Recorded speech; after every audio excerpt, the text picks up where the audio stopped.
Yo, what's good, everybody? This your boy JTL. Yo, this your man HD. All right, so been a minute since we did the show like this, so kind of trying to take it back the way it used to be back in the days. A lot of crazy shit going on lately. I noticed, man. It's. I know, of course, we gonna get to the Corona thing, but we gonna see if we can talk about something different besides that crap, because it's you gotta live your life, man, the best way you can. It's crazy. You just try to stay prayed up. You know what I mean? Or however you feel or what you believe in, but you still gotta live your life. So I'm gonna talk about what you sent me earlier today about my man TK Kirkland, what he said about Dwayne Wade.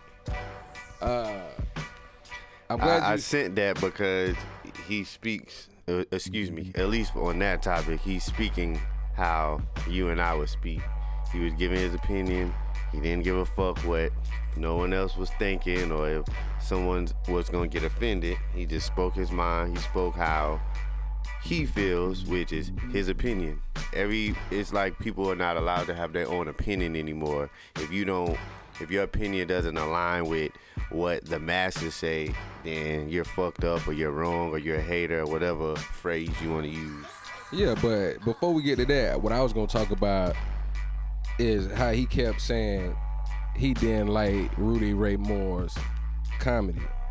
And I'm just like, okay, you had to say that like 15 times before you started talking about other stuff. But this is my thing. I did notice that he said it at least 3-4 times. He seemed like he was making a point to point that out. Say that he don't mess with his comedy. But this is what bothers me. Now, if he's saying he just didn't like the way he did the storytelling in that fashion, okay, but he said niggified. And I was just like, but your comedy is too, so how do you sit there and say that about this brother, but your comedy is so-called niggified too? You know what I'm saying? So that kind of bothered me a little bit. Maybe he felt from the way that, I guess the way he said his stuff, because in the way that, if you look at it now, back then, that would have been, cool. But if you look at because me, I'm a big Dolomite fan.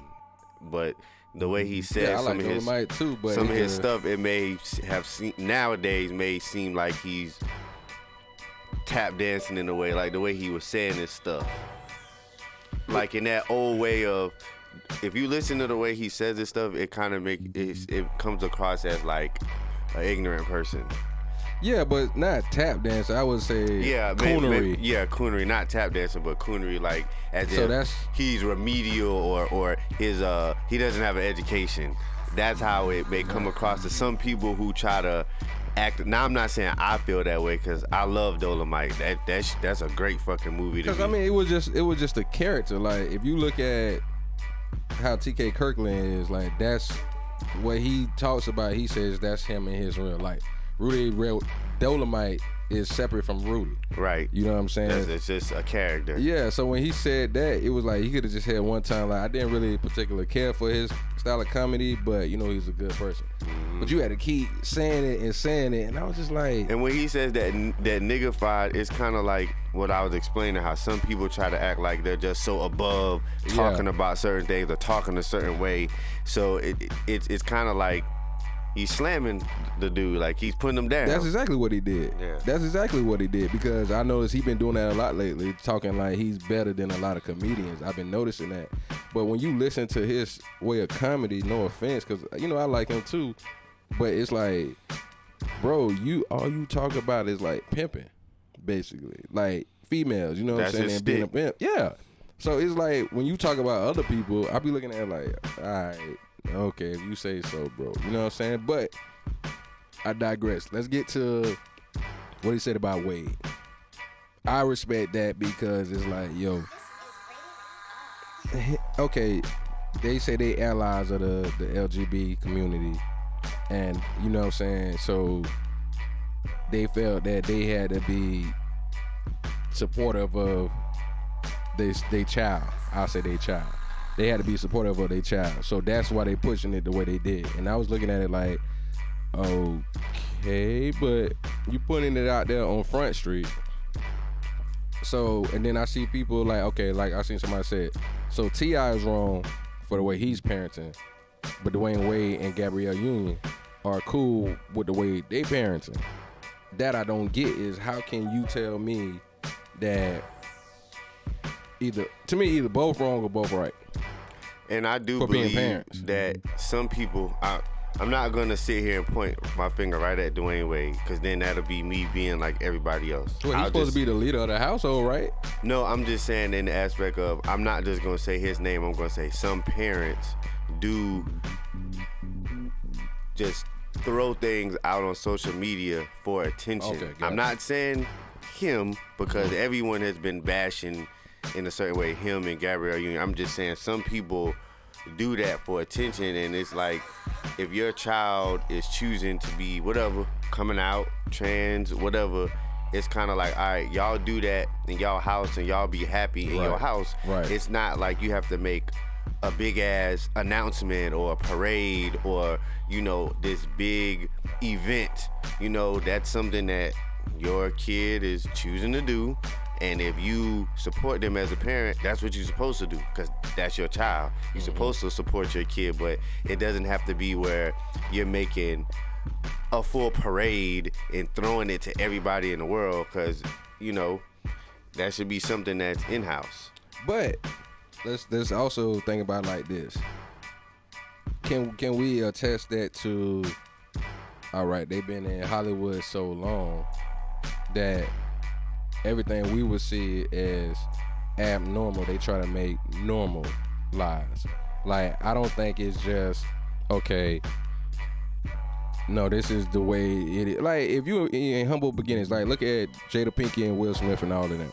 Okay, so they was cool in the beginning, but now it's like they been doing a lot of different things that I don't agree with. You know what I'm saying? And I mean, it's their business, do what they want. But it's just certain things, like, they trying to raise their kids a little too fast.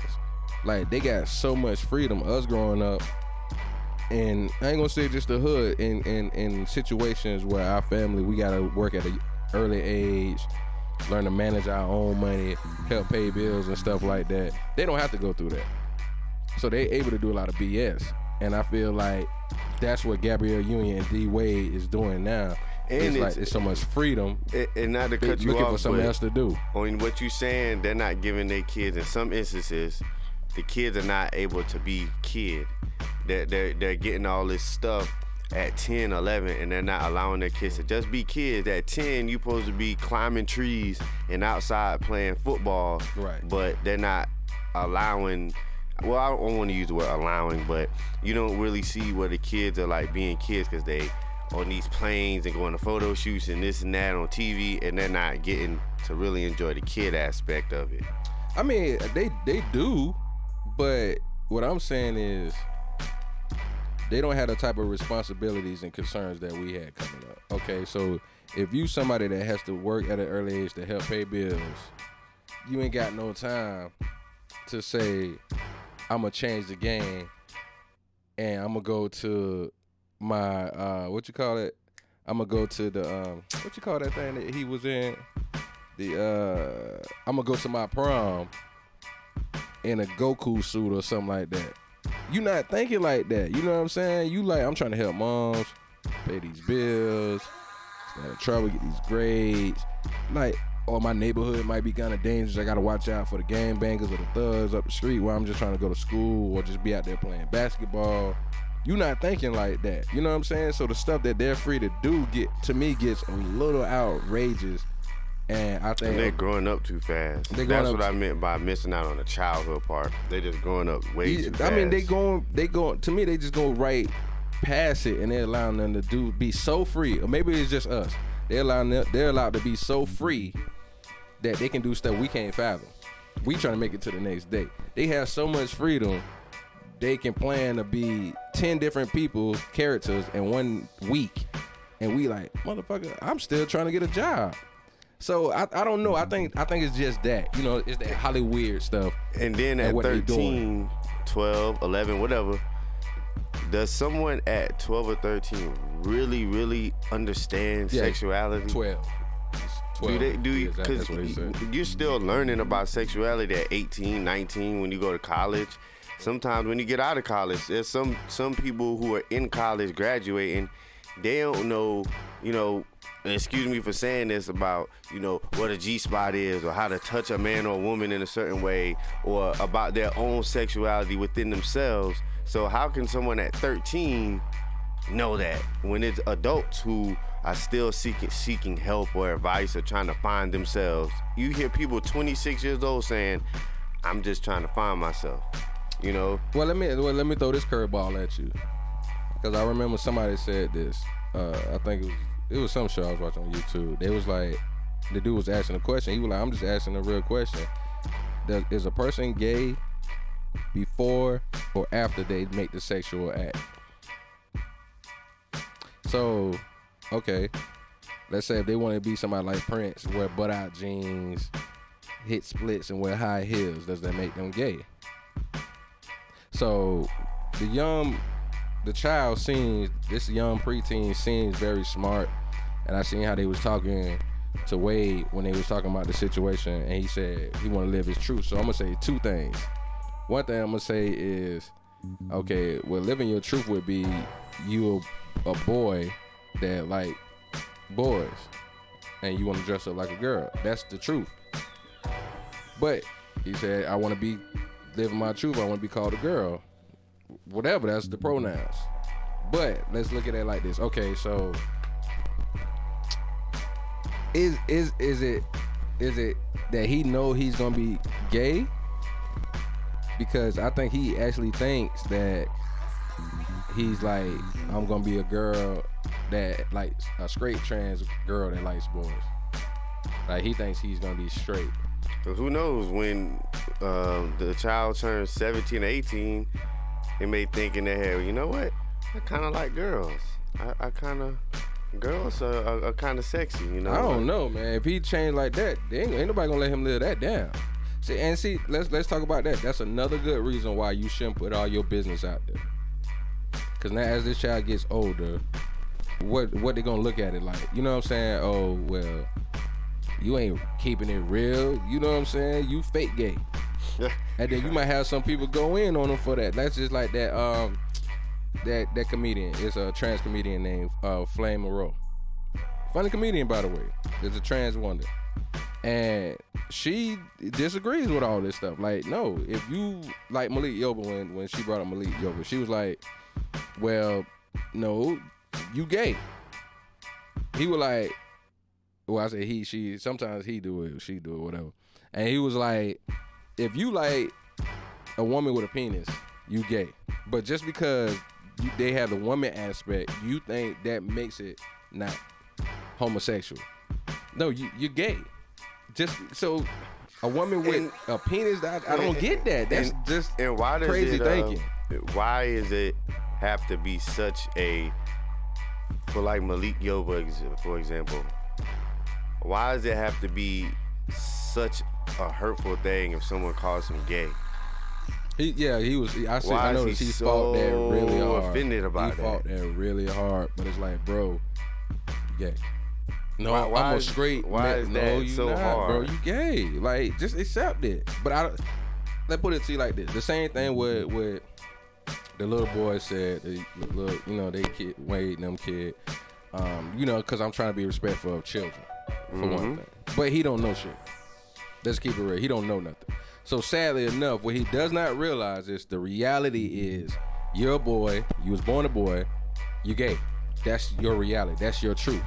And if you don't realize that, don't get mad, because it's always going to be people that's going to disagree with you in life, period. It's always going to be people that disagree with you. So am I going to sit there and be like, yeah, I'm agree with you? Because no, I'm not going to agree. That's not the truth. You are a boy that like boys.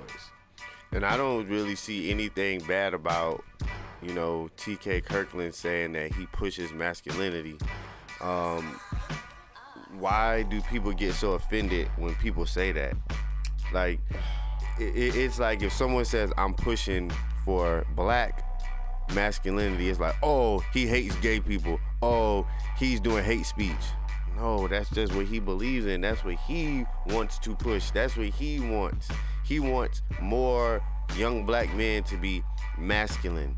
There's nothing wrong with him saying that if that's his opinion. The same way, if it's the other way around, if someone says they want to preach, it's okay to be gay or push, whatever, being gay, why can't he push men to be masculine? I think, hold on. Matter of fact, before I get there, we going to go ahead and stop this for a break and go to part 2. Y'all hold on. Stay with us.